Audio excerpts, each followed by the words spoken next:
Sim here, and I'm back again with some more WICSO. Now, in today's video, we're going to be focusing on episode 8 of my WICSO series. Now, I can tell how excited you guys are because I've been hyping up this episode for so long, and I just have so many ideas written in my head. Let's just go ahead and get it started. But before we get this started, let's go ahead and recap episode 7 for those of you who don't know. So in episode 7, or rather the full video for episode 7, we saw the beginning of East Asian civilization as as an expeditionary group from Persia decided to head out east to officially start a new East Asian civilization. However, though, the group officially ended up splitting into China, Vietnam, and Korea after the three couldn't really agree on if they wanted to settle down or not. However, though, this split was peaceful. This split was peaceful, with Vietnam being the first to split off, then China, and eventually the remainder of the expeditionary group ended up here in Korea. Elsewhere in Armenia, we saw the loss of Ukraine and Volga, and we also saw the loss of the Kazakh territory, which became an independent country. However, though, the entire Kazakh country immediately decided to join up with the East Asian expeditionaries, and they basically just abandoned all of their settlements in Kazakhstan, and Kazakhstan essentially became an abandoned nation. And with all that being said, we're actually going to start things off here in East Asia, starting it off with the Vietnamese country. Now, the Vietnamese country, as you all may know, was the first country here in East Asia, as they were the very first one to split off from the expeditionary group that came from Persia. But from here, the Vietnamese are basically going to start expanding down to South Vietnam. Eventually, they'll eventually reach the Mekong Delta, immediately getting very rich from all of the plants and crops and stuff like that are growing in the area, essentially benefiting the expansion of Vietnam, and officially giving Vietnam a population boost, allowing which Vietnam will immediately take advantage of, as they will start expanding more into the interior of Indochina, Laos, and even into Cambodia. From there, they'll start expanding.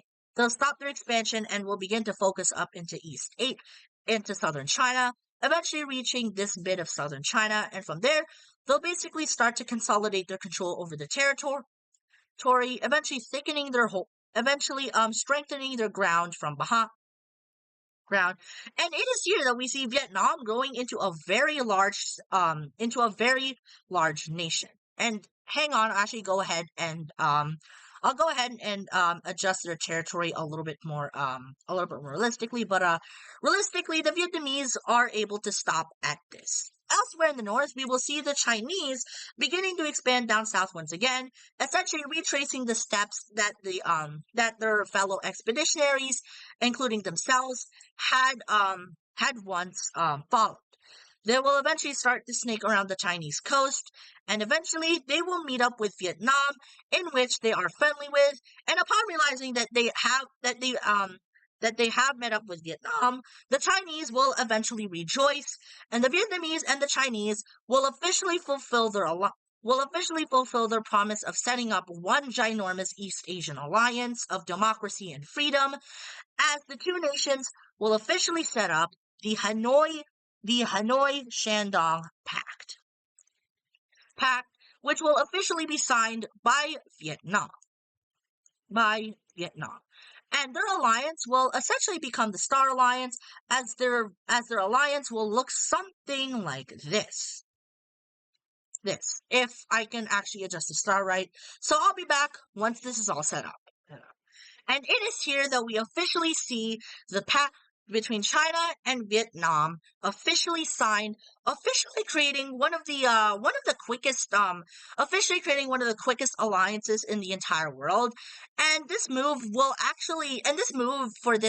considering for this time, is pretty shocking, because honestly, nations like these would immediately go to war with each other over disputes over what lands they should gain and not gain. Elsewhere, we will officially see the Koreans continuing their expansion, eventually meeting up with China, where we will officially see the exact same thing that happened between China and Vietnam happening, as as China and Korea will officially rejoice upon meeting each other again.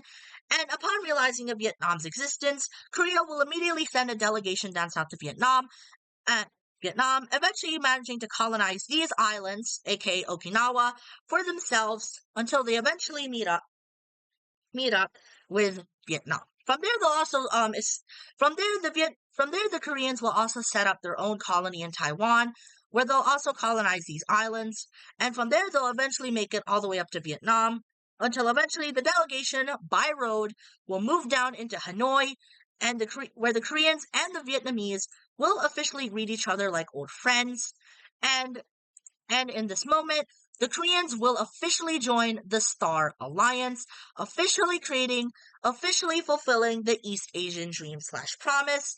That having been the promise that once the expeditionary group once the three expeditionary groups met each other again, they would all be friends forever. That just sounds very cringe. They would all officially become allies and would officially begin to lead East Asia under and would essentially lead what and would eventually lead hang on, let me go ahead and rephrase that. But as I was saying, the Vietnamese, the Chinese, and the Koreans will officially fulfill the East Asian dream, that having been, once again, to establish a new East Asian alliance that will officially lead East Asia under a new era of peace and prosperity in the future. Elsewhere in India, we will only see the Indians expanding their empire even further, as they will officially manage to, as the Indians will cross out of Bangladesh and will start to expand a little bit more into Burma.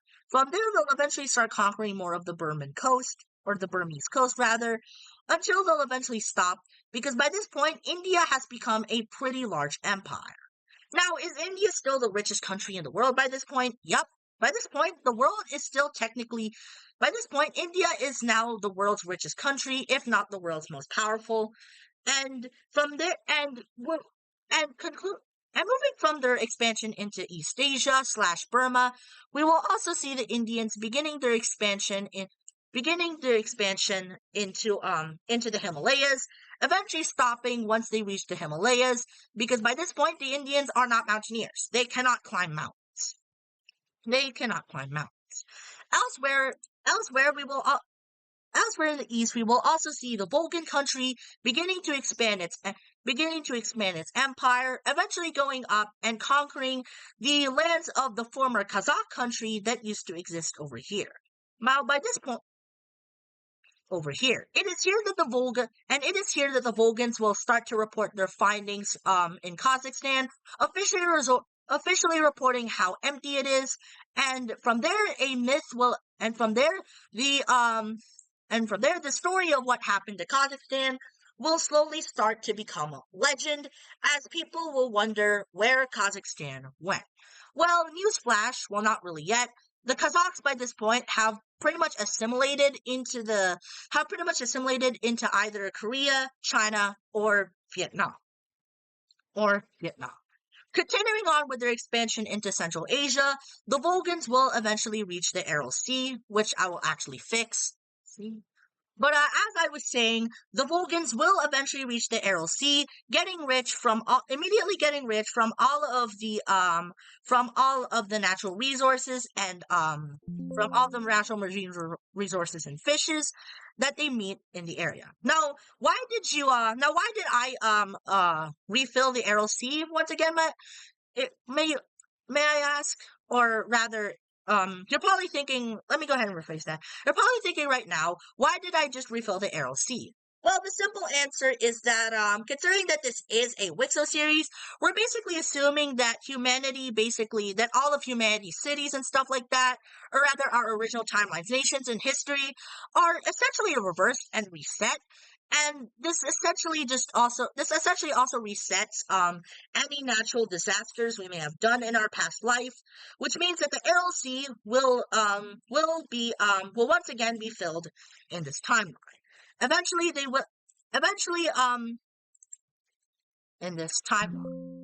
In this timeline, we'll actually go ahead and fix this little issue near Turkmenistan over here. And moving up to Ukraine, we will eventually see the Ukrainians start expanding up further and further north into Europe, into northern Europe. From there, they will officially begin. From there, they will officially begin to expand their holding / empire, essentially turning Ukraine into a pretty large and impressive state. And by this point, Ukraine pretty much looks set to become a pretty great power. Elsewhere here in Crimea, we will see something interesting happening as the Crimeans will officially break off and join with their Ukrainian brethren. Now, why will Crimea do this, or why did Crimea do this?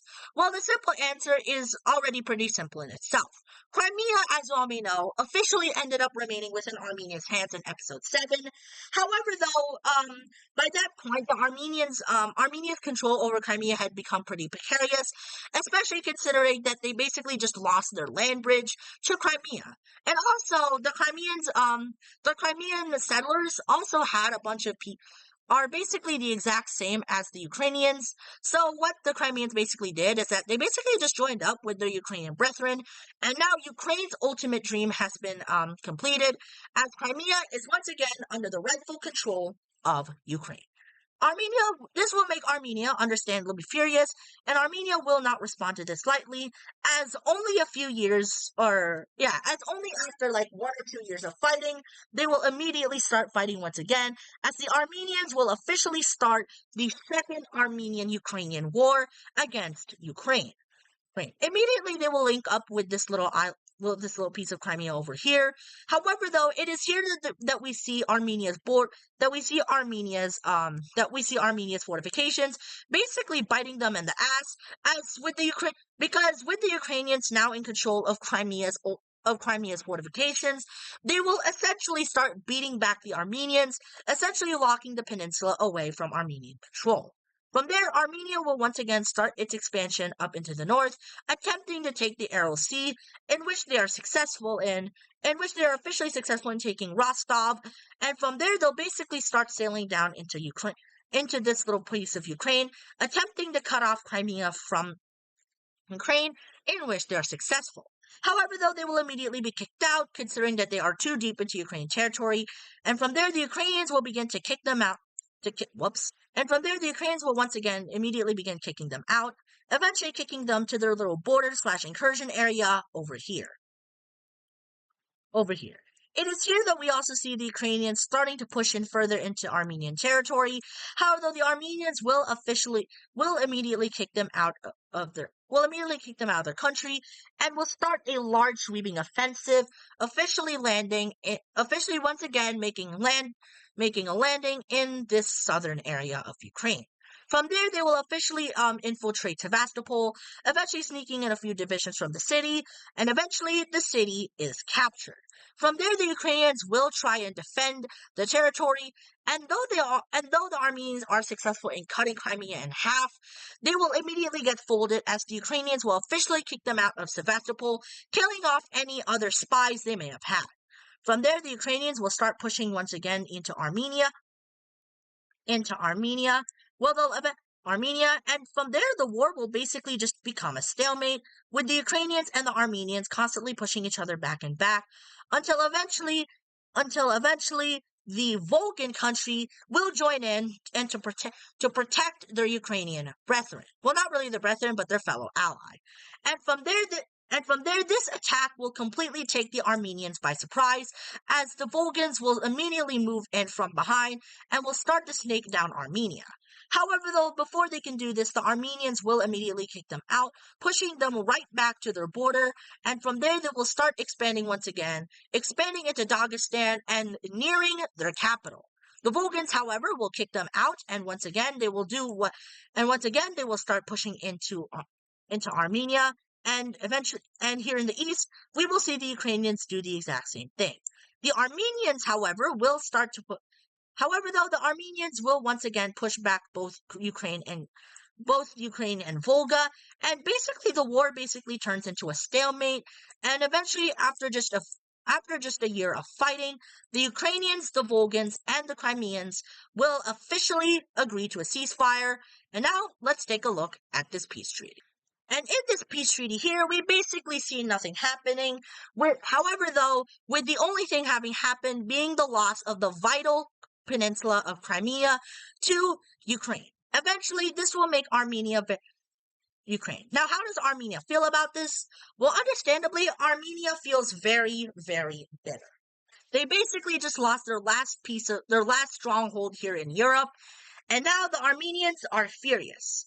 At the same time, however, the Armenians by this point are now fearing for their defense, seeing as they basically just lost large amounts of land to their own people. And so, with that being said, the Armenians will officially enter into a rebuilding stage, cutting themselves off from the rest of the world, and even leaving the Triangle Alliance. And if you don't know why they basically joined the Triangle Alliance, well, this was simply for protection against Persia, but that was during the time when they had Kazakhstan. However, though, with the Armenians not having Kazakhstan anymore, by this point, the Armenians there's practically no point to stay in the alliance, so the Armenians will be able to leave, to which the Mesopotamians, the Arabians, and the Indians will basically not care. And from there, Armenia will become isolationist. Now moving down to Arabia, we only see the Omanis continuing to expand their African colony, much further, their Somaliland colony much further, and from there they'll basically start expanding into Somalia. However, though, it is here that we are beginning to see some dissent, as by this point Arabia has gone very, very, very far away from their homeland, and colonizing an entire region in another continent is pretty hard. So the Arabians will immediately stop their expansion, and moving up here into Mesopotamia into the border between Mesopotamia and Arabia, we will finally see a miracle happening. And finally, after episodes upon episodes of completely leaving this border alone, we will see the Omanis and the Mesopotamians finally adjust that horrid looking border. Anyways, moving up here into Albania, we will officially see them do something interesting. Now, as all may know, the Albanians are basically communists, so the Albanians basically, they mostly prefer flat land and stuff like that. However, though, all of their land in the east is actually mountainous. And with the Armenians seeing this as an issue, with the Albanians officially seeing this as an issue, they will eventually do something interesting, and in an agreement with the Dobrujan country, they will officially let go of basically half of their own country towards Dobruja as a sign of goodwill, and also to basically finally give the Dobrujans their desired access to the Aegean Sea. And yes, the Dobrujans did have interest to finally get the Aegean Sea coast in hopes that it would make them stronger, considering they're in a little bit of a barren part of Europe. I'm actually going to go ahead and fix the borders here, so I'll be back once that is said and done. And with that being said, the Dobrujans will finally gain their desired access to the Aegean Sea, which will make the Dobrujans very happy as trade begins to increase between them and basically the rest of the world. From there, they'll start expanding up more and more into northern Europe, where we once again see the Albanians gifting them with more land, as the Albanians will now give up their Romanian territories, and we now see Dobruja growing and rising into a pretty strong country in Europe. Elsewhere, we will also see the purple team finally sell their little colony over here to Albania in order to compensate for their loss of the Aegean Sea. And so far, everyone is happy. Albania, however, will only make everyone happier, as over here in Montenegro/Bosnia, we will officially see the creation of a new independent Herzegovinian state. Because if you didn't know, this area around Montenegro/Bosnia is actually pretty mountainous, and by now we already know that the Albanians mostly prefer flatlands. So the Bosnians will set up their capital right pretty close to their mother nation, not too close, but they will set up their capital right around there, right next to the Aegean Sea.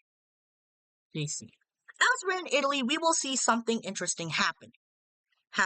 We will see the Italians begin to expand more and more into Europe, into Western Europe, and it is here that we see the Italians beginning to basically do something that they've never done before, and that is essentially exploiting their colonies instead of just straight up colonizing them. Now, if you remember, the Italians started off as a nomadic nation. I mean, that was their point. Their point of leaving Europe. Their point of moving away from Europe was that so they could set up their own neutral state in Italy. However, though by this point the claim that the Italians are still nomadic has become a very vague claim, as the Italians by this point have begun to grow pretty ambitionist. At this point, the Italians have begun to grow pretty expansionist, and the Italians have basically started to expand their colony. The Italians have begun to expand their empire massively, and continuing on with their colonization, they will eventually colonize this southern tip of France, making it to where Bordeaux is in our timeline. And by this point, the Italians have created an empire that is pretty far away from home. However, though, it is here that we once again see exactly what happened in Armenia happening to Italy. By this point, their colonies here in the east have grown very wary of Italy's expansion, and also the Italian government has also begun to get increasingly possessive of its citizens, and by this point, it's pretty much undeniable that Italy has grown into an aristocracy, basically hell-bent on expanding and creating an empire under the guise of quote-unquote creating more buffer states for the empire. And unlike the Armenians, they will not be sharing their spoils with the rest of with their colonies here in the east, and they will basically start to neglect their colonies as they continue their expansion, unaware that this move will eventually cause a sharp pain in their ass. And oh boy, have the Italians have just been pained in their ass. The Catalonians. Their western territories, which by this point are now pretty anarchist, will officially secede from the Italian Empire, officially declaring their separate independence, respectively, as the Republic of France, or rather as just France, and Catalonia, which we'll actually call Villia because I think that's a cool name. Eventually, however, though, contrary to Italy's response to losing their colonies, this time around the Italians will not take this nicely. And immediately after the rebellions begin, the Italians will rapidly begin pushing up into France, with the goal of basically reaching the Basque Country, hoping to cut off the French and split them and Villia in two. However, though, the French will not fall so easily, as the French will officially begin pushing back against the Italians, and the Italians will officially employ a different strategy by landing somewhere else different and cutting off a large percentage of France's troops.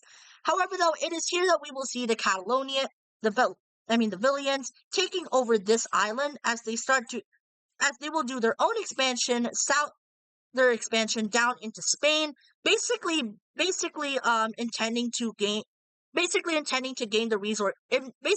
to just gain the resources from here in order to fight off the Italians. The Italians will eventually make a landing into Villia. However, though, the Villians will immediately push them back, and at the same time, we will also see the Occitan/France also pushing them back. It is here that the French will immediately begin pushing once again into Italy, but not before the Italians will immediately begin pushing them back once again, managing to push them to the River Rhone, where it is a stalemate until the Italians eventually cross the north of the river, and from there they'll basically start trying to cut they'll eventually start launching a spearhead in order to cut off a large percentage of the French army. However, though the French army will immediately destroy the flanks of this northern encirclement, and it is here that we see them officially creating a sort of double encirclement with the Italians trapped between underdeveloped land and France. Eventually, this entire military group will surrender, and we will actually see the Italians expanding north in order to try and flank the French off in two. Eventually, France will be cut off again, but not before the French take this remaining space and also will begin to reconnect with their homeland. From there, the French will expand north to gain a little bit more resources, and from there, the French will kick out this group of Italians in the north. They will also begin to kick these Italian troops in the north. And it is here that we eventually see the Italians employing a bold strategy, with them landing in the border area between France and Villia, intending to cut the two nations in half in order to sever their supply lines. However, though, in the end, they will only end up being squashed by the Villians and the French, as the Italians will officially withdraw from this area entirely. It is here that eventually the war will turn into a stalemate, with the French attempting to push the Italians back into the Alps and the Italians attempting to create a buffer zone, and eventually a peace treaty will be signed between these three countries. And it is here that we see something very interesting happening. So, first off, in this peace treaty, France and Villia will officially gain their independence and sovereignty. However, though, in the east, the Italians will officially set up the very first puppet state in my WICSO series, that basically being Provence/Eastern France. That's basically being Provence/Eastern France, if I can get the color right. And basically, what this puppet state will essentially be a buffer state between the Italians and the French. Now, if you guys notice, this area actually used to be a part of France. It did kind of join the French Rebellion, or at least part of it. However, though, in exchange for the aristocrats here during the war, having wanted to take advantage of the war for their own power and money, decided to go to the Italian government and say that, hey, if you give us partial independence and autonomy, we will continue to remain a part of your empire. And that's essentially Italy decided to agree to that, officially setting up a puppet state between them, France, and Villia. And now it is capital time. The French will officially set up their capital right around here. Whoop. And the Villians here, and this country over right around here. However, though, elsewhere in Villia, we will as soon as the Villians start expanding and consolidating their new land, it is here that we immediately see a civil war break out between the two nations. Within itself. Well, that's pretty bad. So immediately after the Western European War, we will immediately see the Villians split into north and south, with Valencia breaking away. Now, if you don't know why these guys broke away, remember the Villians expanded down south, and essentially what they did was that they exploited this land, even though they set up settlers there to assimilate the land later. The main reason why they didn't treat it fairly, however, is because they were more focused on the war, more so than development. So, as soon as the rebellion happens, the Villians will try to peace out, but the Valencians will say no, telling them that their tyranny and their selfishness caused the suffering of the Valencian people. And Villia will not respond nicely to this. Immediately, as soon as the rebellion starts, the Villians will immediately push into the rebellion. However, though, the rebellion will regain steam, as the Villians will be kicked out from the south of the country. country, and it is here that the Valencians will almost approach the capital of Villa, but not before Villa will push back the Valencians right back to around the border of the rebellion. It is here that the Valians will eventually surround the capital of the rebellion, almost hemming into the city, but not before the Valencians pull off a massive sweeping counteroffensive, resulting in a double encirclement, and whereupon the Valians are defeated and capitulated. It is then here that the Valians will start to push once again. However, though, the Valencians will push on valiantly, and from here, the war will basically turn into a long stalemate, as the two sides will be unable to push against each other, and eventually, peace negotiations will be signed, with the border looking something like this, essentially splitting Iberia between north and south. The Valencians will have their new capital city right around here, and from there the Valencians will start to expand their empire, expanding more and more into Spain. They will actually begin to treat their territories fairly, whereupon they will eventually touch Gibraltar, and from there they will start conquering the south of Iberia. They will also conquer a bit of northern Morocco, expanding against the coast and creating a pretty large but not too big North African colony. And they will eventually start moving down to Portugal, and will from there begin conquering the center of the Iberian Peninsula. Once again, this is taking place in the span of years, not months. However, though, this doesn't mean that the Valians will leave the Iberian Peninsula alone, as they will begin their own rapid expansion into the territory. Now, if you don't know why there's a bit of an inconsistency between the expansion of East Asia and Iberia, again, I apologize, but we are assuming but technology by this point has improved, so I'm pretty sure that there's different ways that the two countries would be able to rapidly expand and conquer the Iberian Peninsula. But nonetheless, and- but realistically, this is what the Iberian Peninsula would look like. Elsewhere in the north, we will see the French expand a little bit more into the Basque Country, beginning their own expansion into Iberia. However, though, they're primarily focused on conquering the north of France, so they'll do exactly that, as they will begin to conquer the center of the country, moving up the coast. However, though, they will not make it to Brittany, because that's a little bit too far. Elsewhere, the Valians will continue to expand into Iberia, and I think that's actually gonna do it for today's video. Yeah. And with all that being said, that's actually going to do it for today's video. Again, I am sorry if I stuttered a lot in this video. I also apologize if this video is much longer than, is once again very, very long. It was not my intention, but I was tweaking a lot with my words here.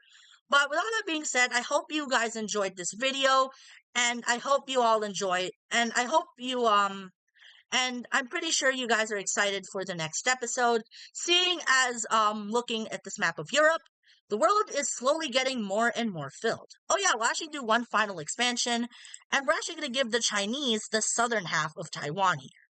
And now, that's going to do it for today's video. So, if you guys enjoyed this video, make sure you like, leave a comment, don't forget to subscribe, and all that fancy stuff.